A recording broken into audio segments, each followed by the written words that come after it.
नमस्कार. मी भाऊ तोरसेकर. तुम्ही बघत आहात प्रतिपक्ष. मित्रांनो, विधानसभेत इतका दणका बसल्यानंतर सुद्धा उद्धव ठाकरे किंवा त्यांचे निकटवर्ती हे शुद्धीवर येण्याची चिन्ह दिसत नाही. स्वबळावर लढण्याची भूमिका किंवा आग्रह त्यांचेच कार्यकर्ते, अनुयायी, गटप्रमुख, पदाधिकारी करतायत. पण स्वबळावर लढण्याची हिंमत नेत्यामध्ये असली पाहिजे. ज्या प्रकारे इतके पराभव पचवत राज ठाकरे यांनी गेल्या 17-18 वर्षामध्ये आपला पक्ष चालवलेला आहे. ते स्वबळावर लढतात, पराभूत होतात, पण पराभव पचवण्याची हिंमत त्यांच्यामध्ये आहे. उद्धव ठाकरे यांच्यामध्ये ती हिंमत आहे का, हा प्रश्न आहे. आणि म्हणूनच पदाधिकाऱ्यांनी किती आग्रह धरला तरी उद्धव ठाकरे त्यासमोर झुकतील आणि महाविकास आघाडी मोडून स्वबळावर उभाठा शिवसेना महापालिका किंवा राज्यभर होणाऱ्या स्थानिक संस्थांच्या निवडणुका लढवतील, ही शक्यता कितपत आहे याबद्दल मी स्वतः साशंक आहे. कारण ज्या बातम्या येत आहेत, ज्या बातम्या किती खऱ्या किती खोट्या मला माहित नाही, पण ज्या प्रकारे बातम्या येत आहेत की एक एक करून उद्धव ठाकरे यांची साथ आजपर्यंत त्यांच्यासोबत टिकलेले स्थानिक पातळीवरचे कार्यकर्ते सुद्धा साथ सोडून दुसऱ्या पक्षात आश्रय घ्यायला लागले.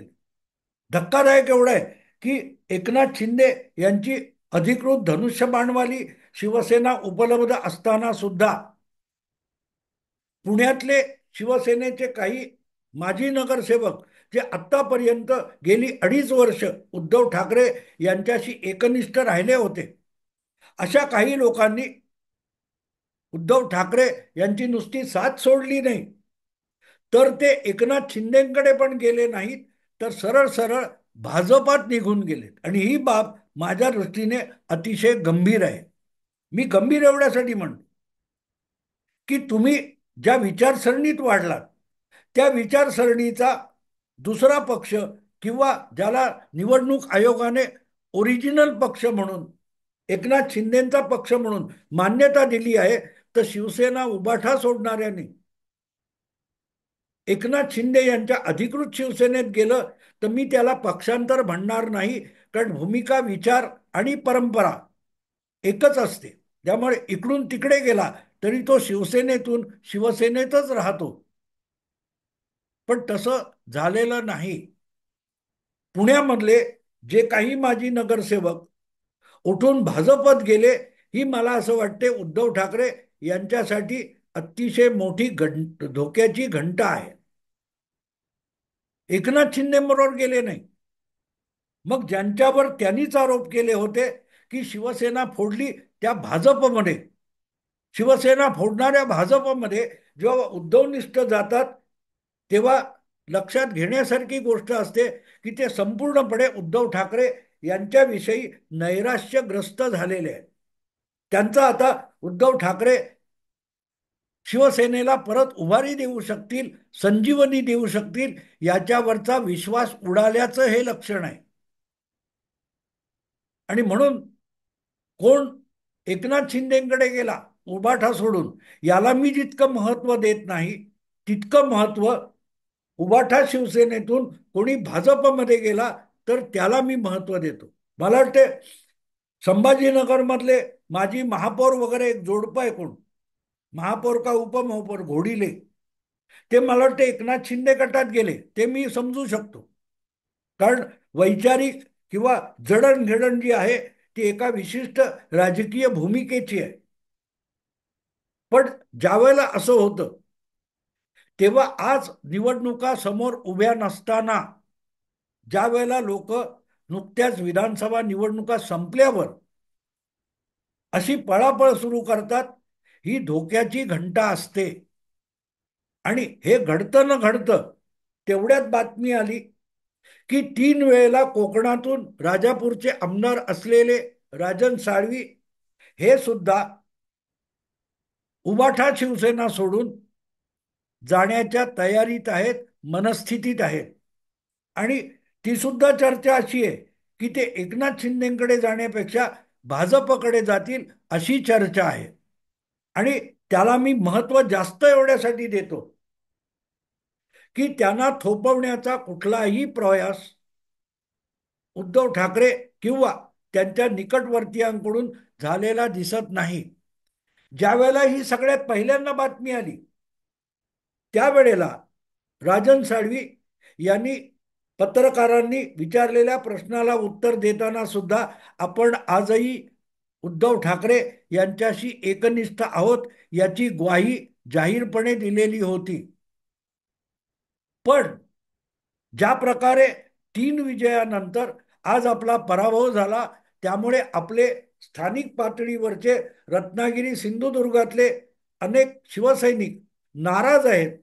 कारण आपल्याला पाडायला टपलेल्या विरोधी पक्षांनी आपल्याला पाडलं किंवा पराभूत केलं तर त्याचं दुःख नसतं, पण आपल्याला पराभूत आपल्याच लोकांनी केलं हे राजन साळवी यांचं दुखणं त्यांनी उघडपणे बोलून दाखवलेलं आहे. आणि हे कोणतरी स्थानिक पातळीवरच्या किरकोळ कार्यकर्त्यांकडे त्यांनी बोट दाखवलेलं नाही.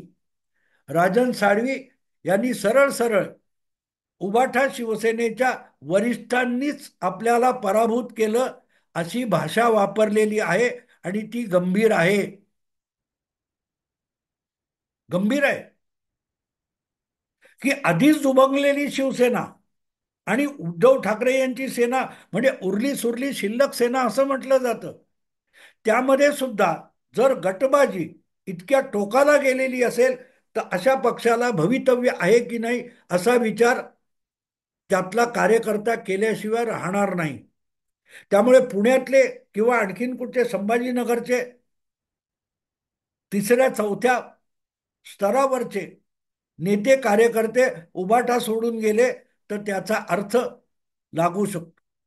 राजन साळवी हे 3दा शिवसेनेचे आमदार होते.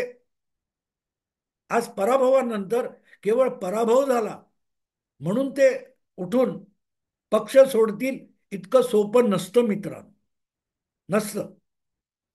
पण लक्षात घेण्यासारखी गोष्ट अशी आहे की त्यांचा पराभव एकनाथ शिंदे यांच्या तर्फे उभे असलेले उदय सामंत यांचे बंधू किरण सामंत यांनी केलेला आहे.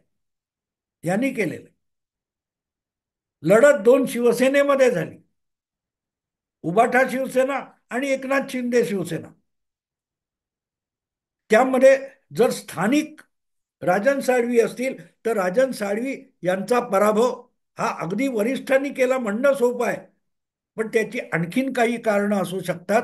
आणि इथे एक गोष्ट महत्वाची दखल घ्यावी लागते की उद्धव ठाकरे आणि राज ठाकरे यांच्या सभांचं आयोजन राजन साळवी यांच्यासाठी त्यांच्या मतदारसंघात आपण करायला तयार होतो, पण राजन साळवींनीच आदित्य ठाकरे आणि उद्धव ठाकरे यांच्या प्रचार सभांना साफ नकार दिला असा खुलासा सिंधुदुर्ग रत्नागिरीचे माजी खासदार विनायक राऊत यांनी केलेला आहे.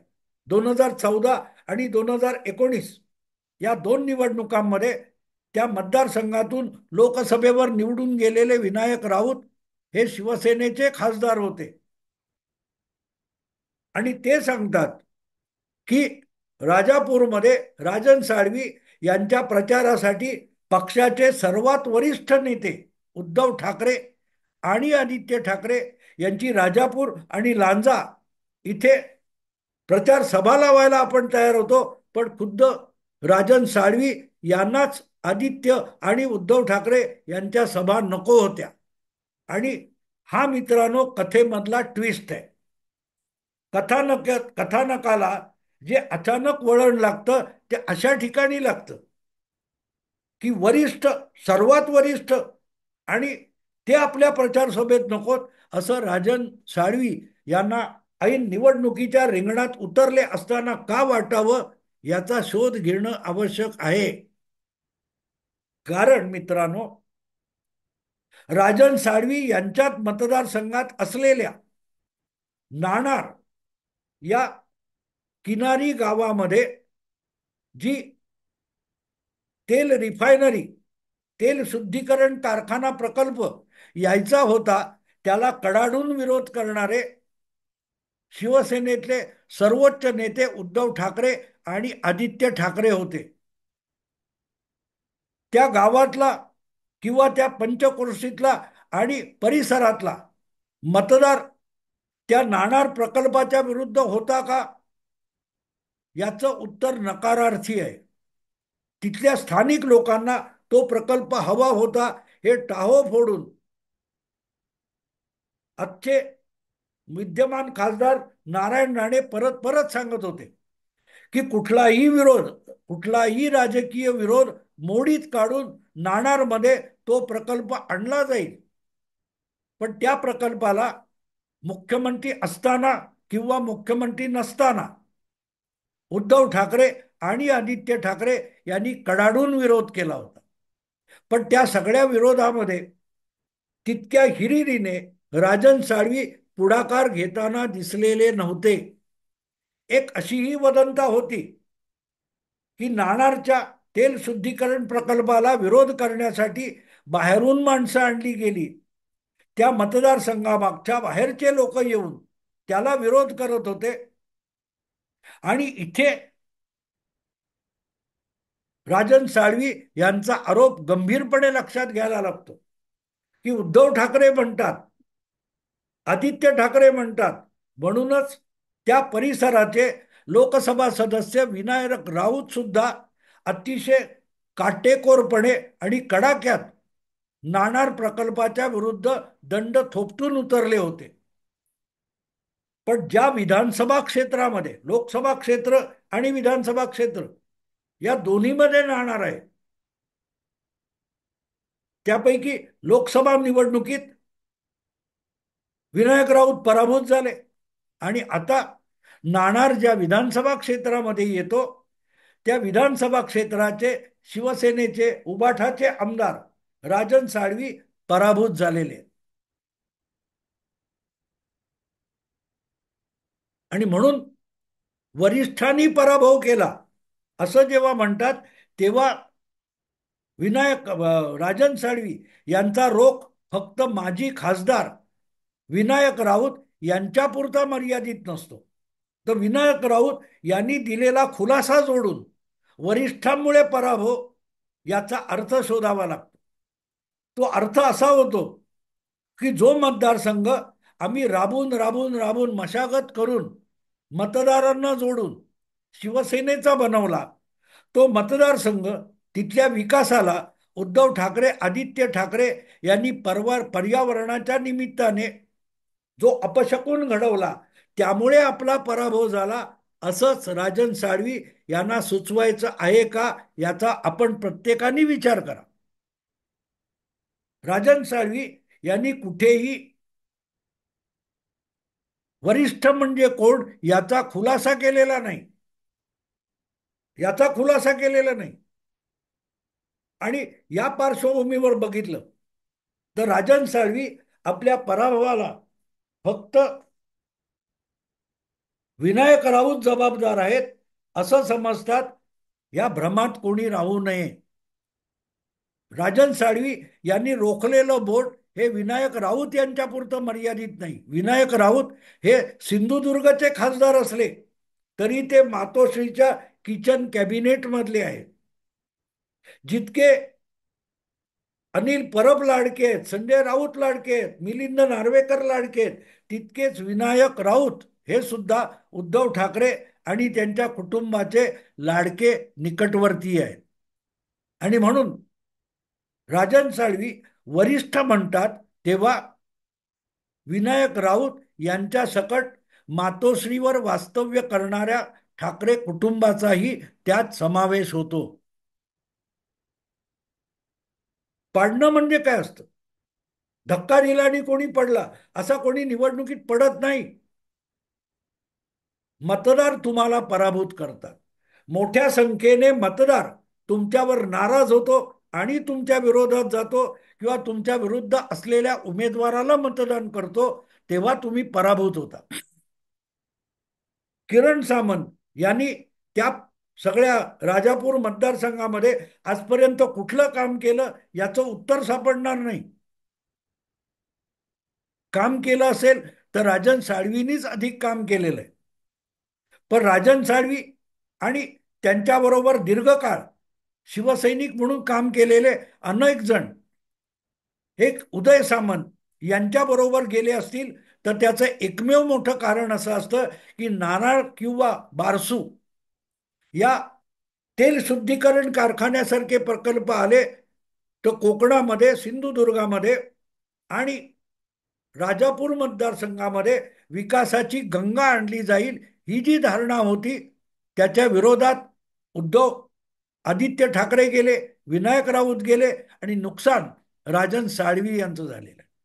कारण राजन साळवी यांनी गोळा केलेला जो मतदार आहे, तो मतदार हा विकासाला असुसलेला होता आणि त्याच्या भावना राजन साळवी यांना सुद्धा कळत असतील. म्हणूनच नाणार विरुद्धच्या आंदोलनामध्ये तितक्या उत्साहात राजन साळवी यांनी भाग घेतलेला नव्हता, जितक्या आवेशात आदित्य ठाकरे, विनायक राऊत किंवा उद्धव ठाकरे आणि मातोश्रीतली दरबारी मंडळी बोलत होती, तितकं त्या प्रकल्पाच्या मतदारसंघात आमदार असलेले राजन साळवी बोलत नव्हते. आणि म्हणून आज जर आपल्या पराभवाचं खापर राजन साळवी वरिष्ठांवर फोडत असतील, तर त्याच्या मर्यादा फक्त विनायक राऊत यांच्यापुरत्या मर्यादित राहत नाहीत, त्या उद्धव ठाकरे आणि आदित्य ठाकरे यांच्यापर्यंत जाऊन पोहोचतात. आदित्य ठाकरे हे तिसऱ्या पिढीतले ठाकरे आहेत आणि नव्या पिढीच्या सुशिक्षित ज्या कल्पना आहेत त्यामध्ये ते फार रमलेले असतात. त्यामुळे तुम्हाला माहिती असेल की आरे कॉलनीमध्ये जी कारशेड व्हायची होती, त्याच्या विरुद्ध पर्यावरणवादी उतरल्यानंतर आदित्य ठाकरे स्वतः तिथे गेले होते आणि सरकार, मुख्यमंत्री उद्धव ठाकरे झाल्यानंतर सगळ्यात पहिला निर्णय कुठला घेतला, तर आरे कॉलनीची कारशेड थांबवण्यात आली. तेव्हा आदित्य ठाकरे हेच नाणार विरोधाचे मुकुटमणी होते आणि अर्थात आदित्य ठाकरेच राजन साळवी यांच्यासाठी सुद्धा राजकारणातले वरिष्ठ असतात. आदित्य ठाकरे लांजा किंवा राजापूरला प्रचाराला आले तर तावातावाने नाणार किंवा बारसू या प्रकल्पाच्या विरोधात बोलतील आणि आधीच जो आपला मतदार दुखावलेला आहे विकास रोखल्यामुळे आणि आपल्यापासून दुरावलेला आहे, तो अधिकच दूर जाईल. यापेक्षा आदित्य ठाकरे राजापूर मतदारसंघामध्ये प्रचाराला येऊ नयेत असं राजन साळवी यांना वाटलं असेल तर नवल नाही. नाणार बारसूला विरोध करून राजापूरच्या विकासाला खोडा घालणारे उद्धव ठाकरे प्रचाराला आले असते तर परत एकदा त्यांनी त्याच नाणार बारसूच्या विरोधात गदारोळ केला असता आणि उरला सुरला मतदार सुद्धा आजवर केलेलं काम विसरून उबाठा शिवसेनेपासून आणि राजन साळवी यांच्यापासून दुरावला असता, असं वाटूनच राजन साळवी यांनी या दोनही ठाकरे पिता पुत्रांच्या सभा आपल्या राजापूर मतदारसंघात प्रचारासाठी नकोत असं जर विनायक राऊत यांना सांगितलं असेल तर त्याचा अर्थ समजून घ्यावा लागतो. आणि हीच आपलं दुखणं, आपली नाराजी सांगण्यासाठी राजन साळवी मातोश्रीपर्यंत पोहोचले होते अशा बातम्या आहेत. पण तिथे त्यांची तक्रार फारशी गंभीरपणे घेतली गेली नाही आणि जितके निराश पराभवातून होते त्यापेक्षा अधिक निराश होऊन आणि वैफल्यग्रस्त होऊन काळवंडलेलं भविष्य बघून आणि समजून राजन साळवी मातोश्रीतून बाहेर पडले असं म्हणतात, अशा बातम्या आहेत. बाकी अतिशयोक्त झालेल्या बातम्यांचा उल्लेख मी करत नाही, पण राजन साळवी यांचा रोख बघितला तर स्पष्टपणे कळतो की ते नाणार बारसू या विकासाच्या योजनांना विरोध केल्यामुळे वरिष्ठांवर नाराज आहेत. मग ते विनायक राऊत असोत, आदित्य ठाकरे असोत किंवा उद्धव ठाकरे असोत. आणि त्यामुळे आजही जर त्या चुका कबूल केल्या जाणार नसतील तर मग आपल्या पराभवातून नवा कुठलाही मार्ग शिल्लक उरत नाही. राजकारण सोडायचं आणि घरी बसायचं, की विकासाच्या गंगेचं स्वागत करण्यासाठी उद्धव ठाकरे आणि उबाटा शिवसेना यांची साथ सोडून नवा मार्ग शोधायचा, इतकाच पर्याय राजन साळवी यांच्याकडे राहतो आणि त्यांनी ते सूचित केलेलं आहे. माझे पाठीराखे कार्यकर्ते पदाधिकारी यांच्याशी चर्चा करून विचारविनिमय करून मी पुढचा निर्णय घेईन, असं जेव्हा राजन साळवी म्हणतात, तेव्हा ते स्पष्टपणे सांगतायत की मी राहणार नाही. आणि म्हणून मला ती एक घोषणा आठवते, कोण म्हणतो देणार नाही, घेतल्याशिवाय राहणार नाही. नारायण राणे हे नाणारचे समर्थक आहेत आणि वेळ आली तर राजन साळवी सारखा धडाडीचा कार्यकर्ता नारायण राणे आपल्या बरोबर घेऊ शकतील, भाजपात घेऊ शकतील. आणि म्हणून कोण म्हणतो नाणार नाही, राजन साळवी राहणार नाही, असं म्हणायची पाळी उद्धव ठाकरे, आदित्य ठाकरे आणि विनायक राऊत यांच्यावर आल्याशिवाय राहणार नाही. यामागे सूत्रधार नारायण राणे असतील याविषयी माझ्या मनात शंका नाही. कारण दीर्घकाळ कोकणातली शिवसेना वाढवण्यामध्ये नारायण राणे यांचाच पुढाकार होता. बघू काय होतं ते. आत्ता इथेच थांबतो. आवडलं लाईक करा, शेअर करा आणि प्रतिपक्षाला सबस्क्राईब करा. नमस्कार.